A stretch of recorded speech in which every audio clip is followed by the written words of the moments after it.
Gold trusted gold buyers మీరు తాకట్టు పెట్టిన బంగారాన్ని విడిపించి ఈ రోజు ఉన్న మార్కెట్ ధరకు కొనబడను. అసలు ఆ జర్నీ ఏంటి చెప్పండి, అంటే బిఫోర్ ఎలా ఉండేది? అప్పుడు నేను ఈ ఫీల్డ్కి అయితే 2018లో వచ్చాను మేడం.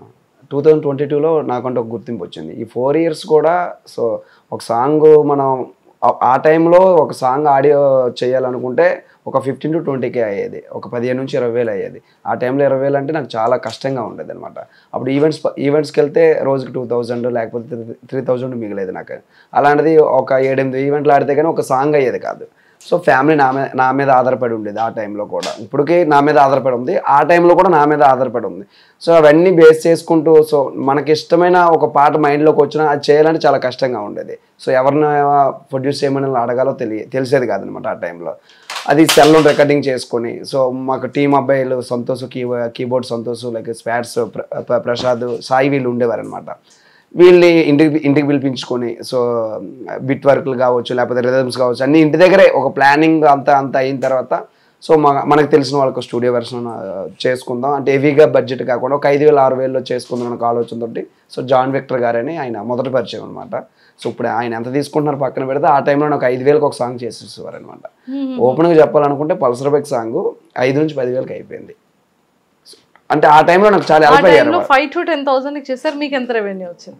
అది టోటల్గా చూసుకుంటే ఓపెన్గా చెప్పాలనుకుంటే 40-50 lakhs దాటి వచ్చింది మేడం ఒక్క పల్సర్ బైక్ సాంగ్ వల్ల. ఒక్క పల్సర్ బైక్ సాంగ్ వచ్చింది. అంటే ఉన్న విషయం చెప్పాలి, టోటల్గా ఏంటంటే దానికి ఒక వీడియో సాంగ్ చేసాము, ఫీమేల్తో పాడించాను, నేను పాడాను, ఇవన్నీ కూడా మహా అయితే ఒక 5 లక్షలు బడ్జెట్ పెట్టి ఉంటాను. 5 lakhs లో మంచిగా ప్రాఫిట్ అంతా మంచిగా వచ్చింది.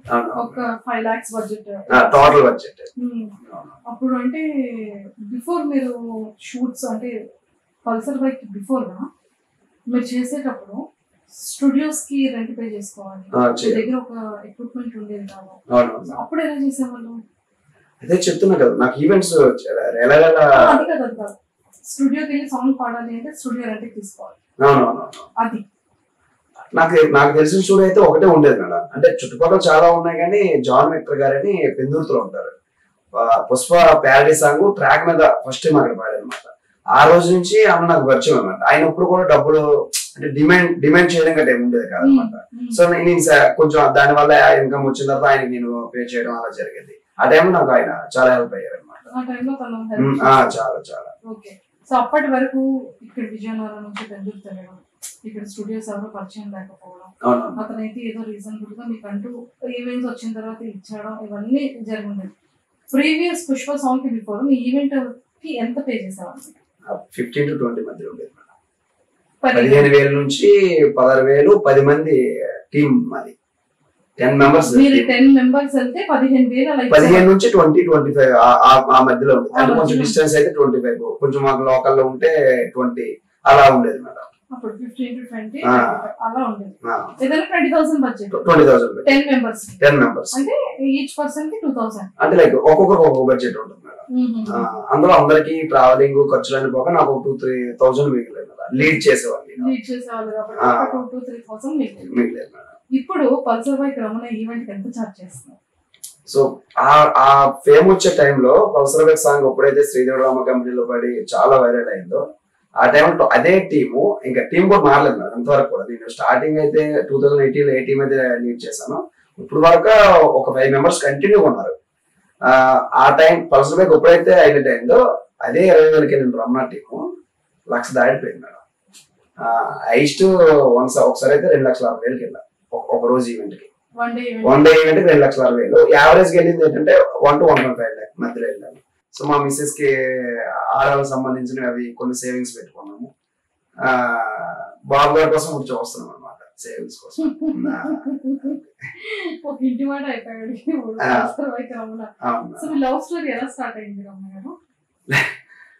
విజయనగరంలో తను ఇక్కడ ఉండేది మేడం, ఇక్కడ చదువుకునేది. ఒకసారి లైవ్ లో కలిసాం అనమాట. ఆ టైంలో కాదు లైవ్ లో డైరెక్ట్ గా లైవ్ లో కలిసాము. ఆ టైంలో నాన్నకి హెల్త్ ఇష్యూ అనమాట. మేము 4 members, అన్నయ్య, అక్క, నేను, చెల్లి అనమాట. 3 members కి మ్యారేజ్ అయిపోయింది, నాకు ఒక్కరికే పెండింగ్ ఉంది. నాన్నకి అప్పటికి 2 years నుంచి హెల్త్ బాగాలేదు. 2 years నుంచి నన్ను ఫోర్స్ చేస్తున్నాను మ్యారేజ్ చేసుకో. ఆ టైంలో మ్యారేజ్ చేసుకోని ఇంటికాడ చాలా ఫోర్స్ ఉంది. అలాంటి టైంలో ఎవరో అన్నోన్ పర్సన్ ఎదురుగా కూర్చొని నచ్చిందా బాగుందా అలా అనుకునే దానికంటే ముందు ఎవరైనా మనకి ఒక అమ్మాయిని పరిచయం చేసుకొని సో ఒకరినొకరు అర్థం చేసుకొని అలా మ్యారేజ్ చేసుకుంటే బాగుంటుంది అనే ఆలోచనతో ఫ్రెండ్లీగా మూవ్ అయ్యాయి కొన్ని రోజులు.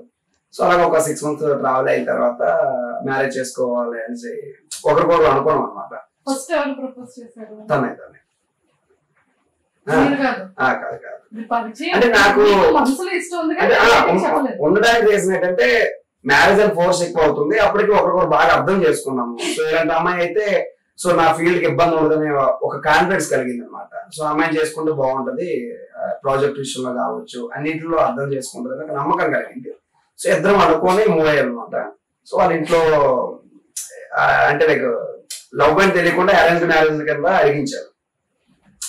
ఆడపిల్ల కదా తెలిస్తే వాళ్ళు బాధపడతారని నాకు ఇంటెన్షన్ తోటి అడిగించాము. వాళ్ళు ఎలా ఫీల్ అయ్యారంటే అది ఎన్ని రోజులు ఉంటో తెలియదు కదా ఈ ఫేము, సో ఇవ్వాలంటే కొంచెం కష్టం అనేటట్లుగా వాళ్ళ దర్శనం వాళ్ళు మాట్లాడారు అనమాట. అప్పటికి అమ్మాయి ఫీక్స్ లోకి వెళ్ళిపోయింది. నేను కొంచెం డ్రాప్ అవ్వాలని ఇంటెన్షన్ ఉన్నా సరే ఈ అమ్మాయి మాత్రం పిచ్చి ఫీక్స్ లోకి వెళ్ళిపోయింది అనమాట. ఆ టైంలో ఏం చేయలేము అర్థం కాక ఇంకా ఉన్న విషయం చెప్పేస్తాం వాళ్ళకి, ఇలా ఇద్దరమే ఇష్టపడ్డాము, ఇలా మ్యారేజ్ చేసుకోవాలనుకుంటున్నాము, సో ఇలా బయటకు వెళ్ళిపోయి చేసుకోవాలనుకుంటే చేసేసుకోవచ్చు, చాలా జరుగుతున్నాయి. అలా కాకుండా 2 ఫ్యామిలీని ఒప్పించేసి సో మా ఊర్లో కావచ్చు మీ ఊర్లో కావచ్చు అందరి సమక్షంలో చేసుకుంటే నాకు కొంచెం వాల్యూ ఉంటది అని చెప్పడంతో వాళ్ళు కొంచెం ఇబ్బంది పడుతూ ఓకే చేశారు మ్యారేజ్ కి. సో మొత్తానికి ప్రేమ కథ అలా మొదలైంది. ఇప్పుడేమో జెరాక్స్ కూడా వచ్చేసాడు బయటకి. బాబు పేరు ఏంటి? Yashasvi Naidu. Yashasvi Naidu. Oh my god, Yashasvi మంచి సింగర్ చేద్దాం. అవును, అంటే అలానే కాదు, వాడితో యాక్సిడెంట్ కలిగింది. సో యశస్వి అనేది బాగుంది. నాన్నగారు కూడా అప్పలేదు అనమాట. నాయుడు ఇంకొకటి విషయం ఏంటంటే చాలా ఎమోషనల్ మూమెంట్, ప్రెగ్నెన్సీ కన్ఫర్మ్ అయిన నెక్స్ట్ డే మా నాన్న చనిపోయాడు. అవును, సో ఈవినింగ్ ఈ టైంకి కన్ఫర్మ్ అయిన హ్యాపీనెస్ ఉండేటప్పుడు so mid night like early morning 3కి నాన్న చనిపోయారు అనమాట. ఆ టైంలో ఇంటికి వెళ్ళాము ఇక్కడ నుంచి. అవును, అంటే అప్పటి వరకు మేము అంటే మ్యారేజ్ అయిన తర్వాత ఆడపిల్ల కావాలని చాలా ఆశపడ్డా ఇద్దరు కూడా. సో మా మిస్సెస్ కావచ్చు నేను కావచ్చు. ఎప్పుడైతే నాన్న చనిపోయారో ఊళ్ళో వాళ్ళందరూ కూడా ఎందుకు బాధపడతావు, నాన్న చనిపోలేదు మళ్ళీ కడుపు రూపంలో వెంటనే వచ్చేసాడు టెన్షన్ పడకనే అందరు చెప్పడం మళ్ళీ నా మైండ్ సెట్ మొత్తం మారిపోయింది. పాప నుంచి బాబుకి వెళ్ళిపోయింది అనమాట. బాబునే ఫిక్స్ అయ్యాము. మళ్ళీ ఆ టైంలో అమ్మాయి పుట్టుంటే బాధపడేవాడు నేను, అంటే నాన్న ఫిక్స్ అయిపోయాం అనమాట. కాకపోతే మళ్ళీ నాన్నే రావడం, సో నాన్నలాగే కొన్ని పోలికలు రావడం చాలా ఇది ఫోటో మొత్తం మా ఫాదర్ లాగా ఉంటుంది అనమాట. ఆ స్మైల్ కూడా మా నాన్న ఎంత కష్టంలోనే నవ్వుతూ ఉంటది, ఆ స్మైల్ కూడా మ్యాచ్ అయింది.